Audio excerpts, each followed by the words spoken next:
Allí está el doctor Carlos Julio Emanuele, ex gerente del Banco Central de Ecuador, ex ministro de Economía de Ecuador, promotor de la dolarización en ese país, y él está en Guayaquil en estos momentos. Doctor, buen día, ¿qué tal? ¿Cómo le va?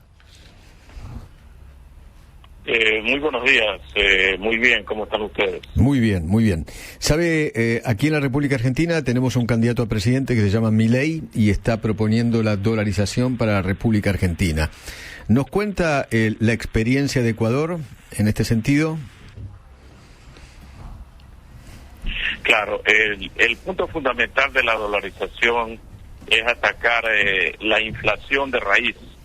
Teníamos en el Ecuador hacia comienzos del año 2000 una inflación que llegaba al 100%. Ustedes en Argentina están ya superando ese nivel y en Ecuador teníamos que de alguna forma atacar de manera muy fuerte la inflación.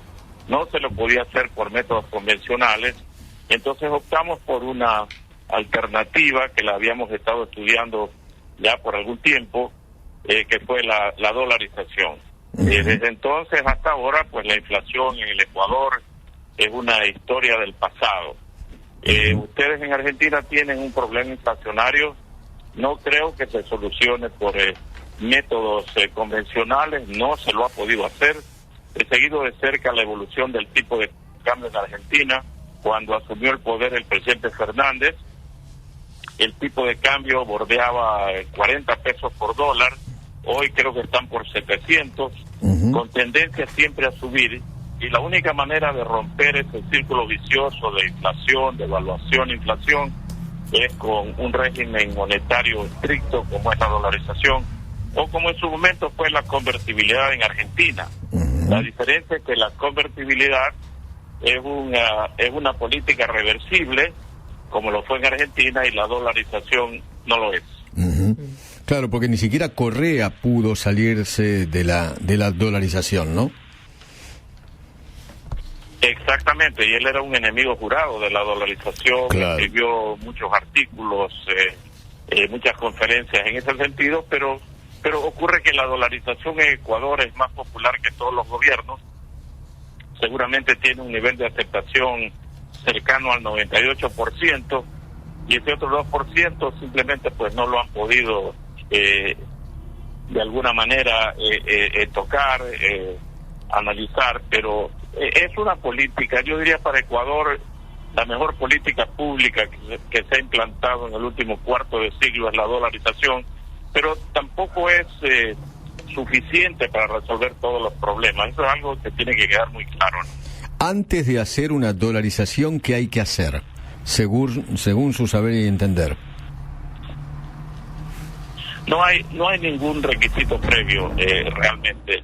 Hay gente que dice que hay que tener reservas o que hay que tener las cuentas fiscales en orden, justamente por no tener la dolarización o un régimen monetario estricto. Es que uno tiene inestabilidad fiscal, inestabilidad monetaria. Uno tiene que hacer la dolarización para provocar esos cambios, porque lo que hace la dolarización es dar estabilidad al eliminar la inflación, y ya eliminada la inflación ya se pueden tomar otras medidas de carácter estructural que no se lo puede hacer de otra manera. Hay mucha gente que dice esperemos para que se den las condiciones adecuadas para la dolarización. No existen.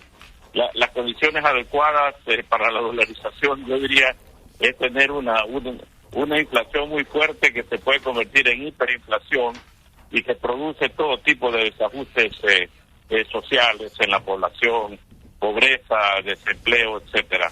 Eso es lo que rompe la dolarización. ¿Ustedes tuvieron que pedir permiso al Tesoro norteamericano para eso?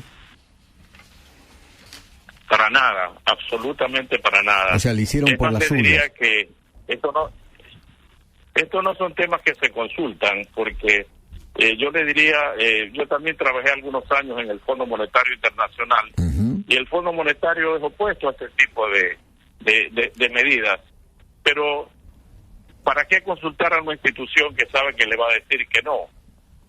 Ni siquiera aplica aquello de es mejor que pedir perdón antes que pedir permiso. No hay que hacer ni lo uno ni lo otro. ¿Y de dónde? La prueba está que para el Ecuador la dolarización ha funcionado, como ha funcionado para Panamá, para El Salvador y para otros países que tienen el equivalente de dolarización, porque dolarización significa usar una moneda fuerte de otro país.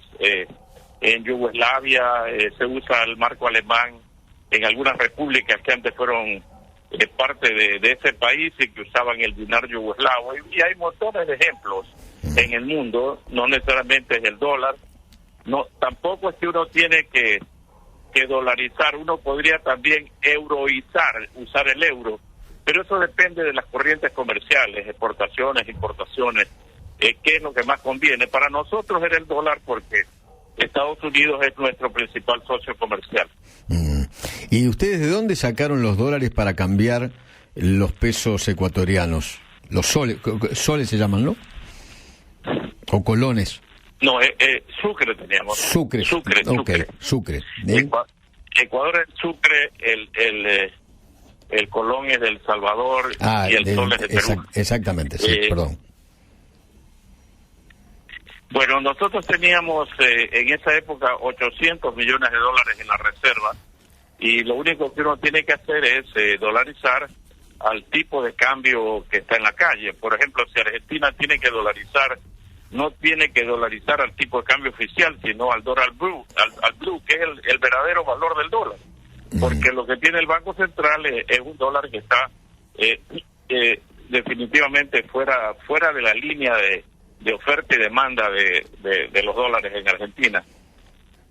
Con los 800 millones de dólares que teníamos en la reserva monetaria, se cambiaron en un año aproximadamente todos los sucres en circulación, menos un pequeño porcentaje que nunca se canjeó porque o se habían destruido los billetes o la gente los guardó para fines numismáticos o cualquier otro motivo. Pero en un año la gente, me refiero a la gente de los sectores más vulnerables, más pobres, que nunca habían visto un dólar en su vida, porque esto era simplemente un tema de manejo de los sectores más pudientes de la economía, exportadores, importadores, banqueros, etcétera. Digo, los sectores más vulnerables se acostumbraron en un año al dólar. Hubo una campaña de educación de la población de cuáles eran las monedas americanas, y finalmente, como les digo, pues al cabo de 23 años es una política económica que nadie la quiere cambiar. Usted no ve ningún candidato que quiera producir alguna modificación a eso, y los que lo proponen pues no les va muy bien en las elecciones. Y aquellos que dicen que bueno, que uno pierde soberanía, ustedes perdieron soberanía con sacando los sucres. Los sucres, para nada, porque la soberanía de un país no radica en la moneda, ¿no? Porque si fuera así, Venezuela es un país súper soberano, pero la gente tiene un salario mensual de $2 o $3. No creo que eso sea soberanía. Soberanía está en otro lado, soberanía alimentaria, es algo que no debe preocuparse, pero no el tema de la moneda. Mire usted, en Europa, todos los países europeos, muchos de los cuales se dedicaron por años a guerras, Primera Guerra Mundial, Segunda Guerra Mundial, para no hablar de las guerras del siglo XIX y antes, todos cedieron sus monedas a cambio del euro. ¿Cedieron su soberanía? No, tienen un mejor manejo monetario, cambiario, tienen estabilidad, que es lo que brinda una moneda fuerte. Mire, si no se hace la dolarización en un país, por ejemplo, en Argentina dicen, no, esperemos que se den las condiciones, nunca van a estar presentes las condiciones para dolarizar de mejor manera, pero si no se hace la dolarización y se sigue gastando tiempo, la situación solo puede empeorar, porque la inflación se retroalimenta y se produce un ciclo hiperinflacionario que es todavía mucho más grave. Es una medida de shock, es un blindaje, es necesario, y le repito, no es tampoco...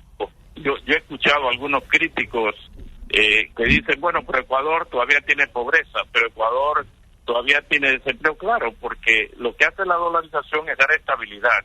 Ahora, si los gobiernos son malos y sobre esa estabilidad que ya existe en materia monetaria no adoptan políticas inteligentes, es problema de los gobiernos, no es problema de la dolarización. La dolarización cumple su cometido, que es bajar la inflación, y eso es lo que tenemos en Ecuador. Doctor, no sabe cuánto le agradezco haberme atendido, fue muy amable. Muchas gracias a usted. El ex ministro de Economía de Ecuador, el doctor Carlos Julio Emanuele.